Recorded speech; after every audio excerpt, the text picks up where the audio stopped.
Senyor Santibanez, under observation ng vital signs ng pasyente.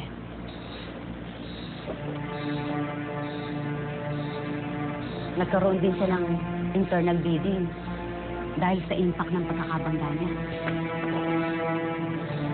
Meron din siyang organ rupture dahil din yun sa impact ng siguro sa sobrang lakas ng pagkakabangga niya. Napakadaming dugo nang nawala sa pasyente. Kailangan natin ng blood transfusion within 48 hours. Kung hindi, we might lose her. No. Hindi. Okay? Hanap tayo. Maghahanap ako.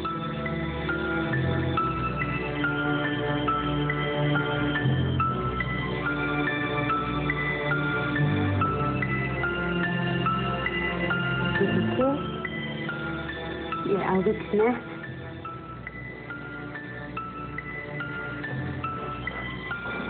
Ang gusto mo.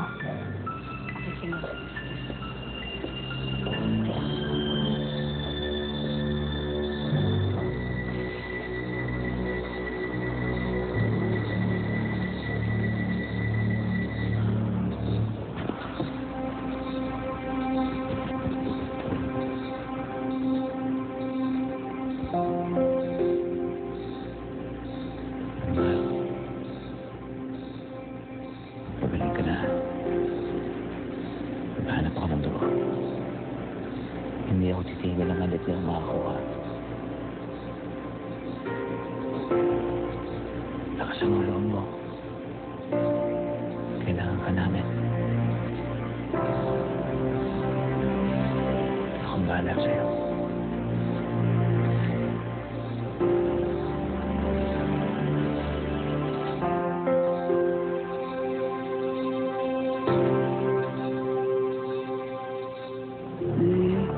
Fruits and milk. Begin.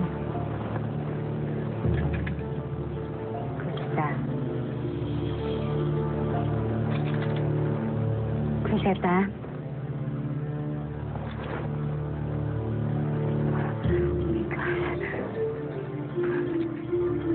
Nagsabi sa akin ng mga polis, papunta na sila dito anytime soon. Pipick upin si Angelica.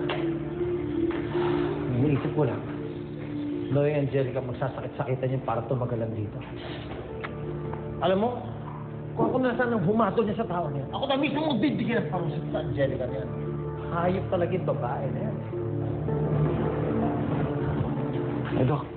Ano pong balita? Nakakuha na po kayo ng dugo? Ay, ano na nasabi sa inyo? Si Marica nangangailangan siya ng dugo. Kailangan masalino within 48 hours. Importante, importante. Oh, wala ba dito sa ospital niyo?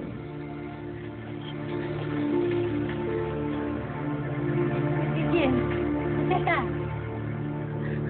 Dux, papasok na po. Ganyan naman siya. Wagas text. Natulala. Sita. Sita.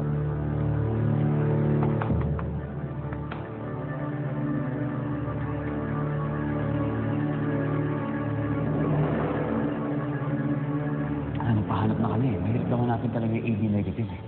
Ngayon po pwede. Siguro kapag kamag-anak na, yun ang kailangan nyo natin dugo. Kamag-anak na naman. Hindi. Kapit na. Si Angelica. Na-screen na namin yung dugo ni Angelica. Oh. AB negative ito. Kaya siya lang ang makapagbibigay ng dugo kay Marimar.